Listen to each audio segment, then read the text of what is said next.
Salut les amis, bienvenue à vous dans ce 22e numéro de questions-réponses du ministère La Vie en Christ. Est-ce que les chrétiens doivent fêter Noël? Telle est la question que j'ai reçue cette semaine et elle fera l'objet de notre réflexion. Je penserais bien que c'est une question vraiment pertinente selon cette période. Mais juste un rappel, nous vous prions de nous soutenir en vous abonnant si vous ne l'aviez pas encore fait. Aimez, commentez, partagez la vidéo avec d'autres personnes. Surtout, regardez la vidéo jusqu'à la fin. Merci d'avoir compris que le Seigneur vous comble de sa grâce. Amen.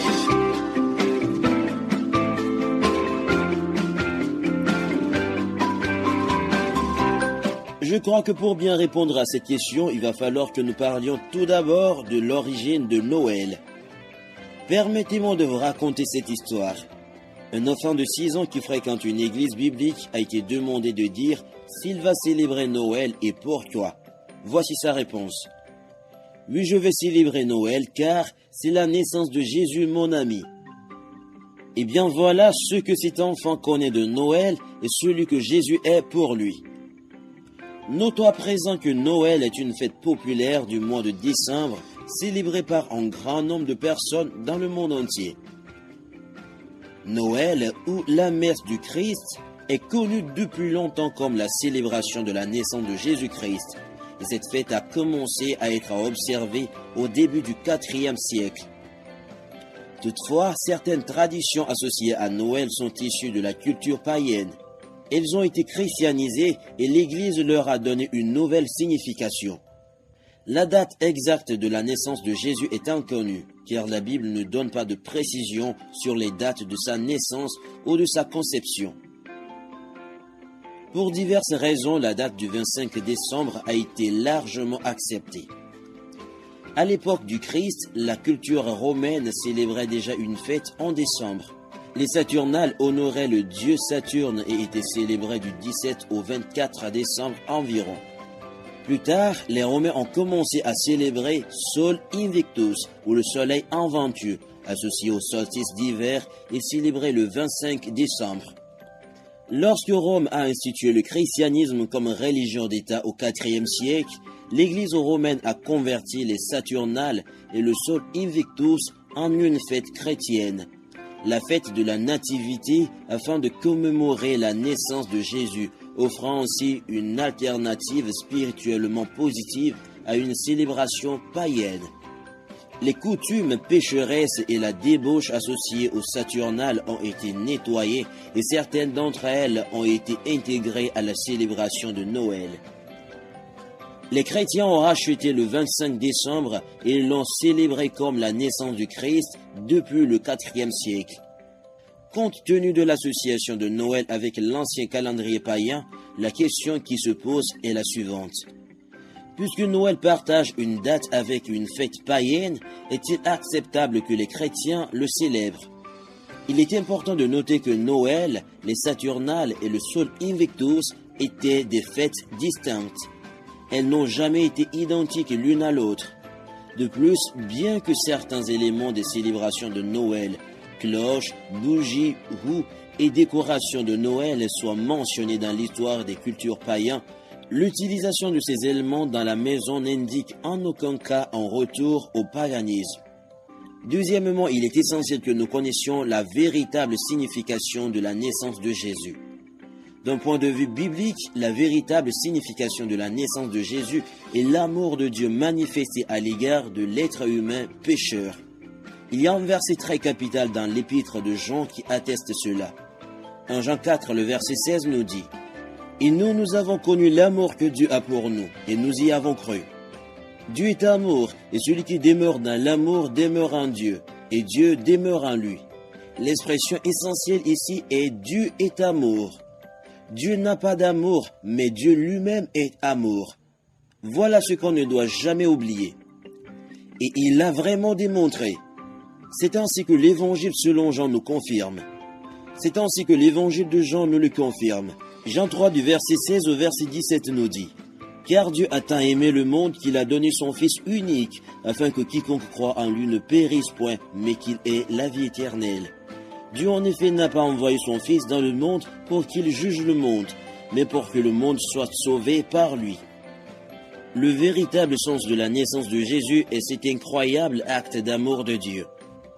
La véritable histoire de la naissance de Jésus est celle de la transformation de Dieu en être humain à la personne de Jésus-Christ. Pourquoi Dieu a-t-il fait une telle chose? Parce qu'il nous aime. Pourquoi la naissance de Jésus était-il nécessaire? Parce que nous avions besoin d'un sauveur. Pourquoi Dieu nous aime-t-il tant? Parce qu'il est l'amour même.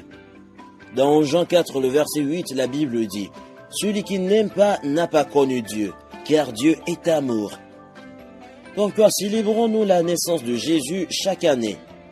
Par gratitude pour ce que Dieu a fait pour nous, nous nous souvenons de sa naissance en nous offrant des cadeaux, en l'adorant et en étant particulièrement attentifs aux pauvres et aux moins fortunés. La véritable signification de la naissance de Jésus est l'amour.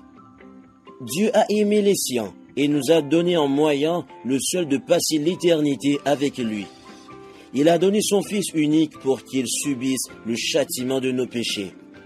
Il a payé le prix fort et nous sommes libérés de la condamnation lorsque nous acceptons ce don gratuit d'amour. Mais Dieu prouve son amour envers nous en ce que lorsque nous étions encore des pécheurs, Christ est mort pour nous. Il n'y a aucun verset dans la Bible qui nous dit de célébrer la fête de Noël. Mais il y a un verset qui nous dit de célébrer la naissance de Jésus dans Luc 2 du verset 10 au verset 11. Mais l'ange leur dit, « Ne craignez point, car je vous annonce une bonne nouvelle qui sera pour tout le peuple le sujet d'une grande joie. C'est qu'aujourd'hui dans la ville de David, il vous est né un sauveur qui est le Christ, le Seigneur. » Le verset 10 souligne que nous devons être joyeux de cette naissance qui est si extraordinaire. Il n'y avait jamais eu une telle naissance et il n'y en aura jamais. Voilà ce qu'il faut avoir en idée en tant que croyant de la foi chrétienne. Cependant, la question reste à savoir si les chrétiens doivent fêter Noël. Le débat sur la question de savoir si les chrétiens doivent ou non célébrer Noël fait rage depuis des siècles. Il y a des chrétiens tout aussi sincères et engagés des deux côtés de la question, chacun ayant de multiples raisons de célébrer ou non Noël dans les foyers chrétiens. Mais que dit la Bible? La Bible donne-t-elle des indications claires sur la question de savoir si Noël est une fête qui doit être célébrée par les chrétiens? Tout d'abord, examinons les raisons pour lesquelles certains chrétiens ne célèbrent pas Noël. L'un des arguments contre Noël est que les traditions qui entourent cette fête trouvent leur origine dans le paganisme. Il est difficile de trouver des informations fiables sur ce sujet, car les origines de beaucoup de nos traditions sont si obscures que les sources se contredisent souvent. Les cloches, les bougies, les roues et les décorations des fêtes de fin d'année sont mentionnées dans l'histoire des cultes païens. Mais l'utilisation de ces éléments dans un foyer n'indique certainement pas un retour au paganisme. Si certaines traditions ont des racines païennes, d'autres sont associées au véritable sens de Noël, à savoir la naissance du Sauveur à Bethléem. On joue des cloches pour annoncer la joyeuse nouvelle. On allume des bougies pour nous rappeler que le Christ est la lumière du monde, selon Jean 1 du verset 4 au verset 9. Et nous lisons, « En elle était la vie, et la vie était la lumière des hommes. La lumière lut dans les ténèbres, et les ténèbres ne l'ont point reçue. Il y eut un homme envoyé de Dieu, son nom était Jean. Il vint pour servir de témoin, pour rendre témoignage à la lumière, afin que tous crussent par lui. Il n'était pas la lumière, mais il parut pour rendre témoignage à la lumière. Cette lumière était la véritable lumière, qui en venant dans le monde éclaire tout homme. » On place une étoile au sommet de l'arbre de Noël pour rappeler l'étoile de Bethléem. Et on échange des cadeaux pour nous rappeler les cadeaux des mages à Jésus, le plus grand don de Dieu à l'humanité. Un autre argument contre Noël, et en particulier contre le sapin de Noël, est que la Bible interdit d'apporter des arbres dans nos maisons et de les décorer. Le passage souvent cité est Jérémie 10 du verset 1 au verset 16.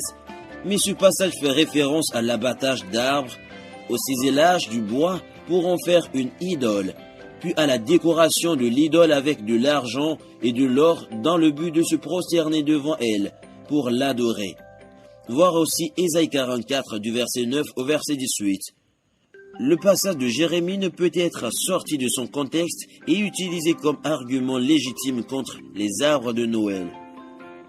Les chrétiens qui choisissent d'ignorer Noël invoquent le fait que la Bible ne nous donne pas la date de la naissance du Christ, ce qui est certainement vrai. Le 25 décembre n'est peut-être même pas proche de la date de naissance de Jésus. Et les arguments des deux camps sont des possibilités, car certains ayant trait au climat en Israël, aux pratiques des bergers en hiver et aux dates de recensement romain. Aucun de ces points n'est exempt d'une certaine quantité de conjectures, ce qui nous ramène au fait que la Bible ne nous dit quand Jésus est né. Cela nous dit aussi combien de fois il est Dieu et personne ne peut connaître sa date de naissance. Psaume 90, le verset 2 nous dit « Avant que les montagnes ne fussent nées, et que tu eusses créé la terre et le monde, d'éternité en éternité, tu es Dieu. » Et c'est pour cela que certains y voient la preuve que Dieu ne voulait pas que nous célébrions cette naissance, tandis que d'autres considèrent le silence de la Bible sur cette question comme une approbation tactique, c'est-à-dire implicite. Certains chrétiens disent que puisque le monde célèbre Noël, bien qu'il soit de plus en plus politiquement correct de l'appeler les fêtes, les chrétiens devraient l'éviter. Mais c'est le même argument que celui des fausses religions qui nient complètement le Christ, ainsi que des sectes comme les témoins de Jéhovah qui nient sa divinité. Les chrétiens qui célèbrent Noël voient souvent dans cette fête l'occasion de proclamer le Christ comme la raison de la saison parmi les nations et auprès de ceux qui sont prisonniers des fausses religions. Comme nous l'avons vu, il n'y a aucune raison scripturaire légitime de ne pas célébrer Noël. En même temps, il n'y a pas non plus de mandat biblique pour le célébrer. En fin de compte, bien sûr, célébrer ou non Noël est une décision personnelle. Quelle que soit la décision des chrétiens concernant Noël, leur point de vue ne doit pas être utilisé comme une massue pour frapper ou dénigrer ceux qui ont un point de vue opposé. Et aucun point de vue ne doit être utilisé comme un insigne d'honneur qui incite à la fierté de célébrer ou de ne pas célébrer. Comme en toute chose, nous recherchons la sagesse auprès de celui qui la donne libéralement à tous ceux qui la demandent. D'après Jacques 1, le verset 5. Et nous nous acceptons les uns les autres dans l'amour et la grâce chrétienne, quelle que soit notre opinion sur Noël. Voilà selon mes recherches et lectures la réponse à cette question concernant la fête de Noël. Que Dieu vous bénisse d'avoir regardé la vidéo jusqu'à la fin. S'il vous plaît, aimez, commentez, partagez la vidéo avec d'autres personnes afin de les édifier. Que Dieu vous comble de sa grâce de nous soutenir.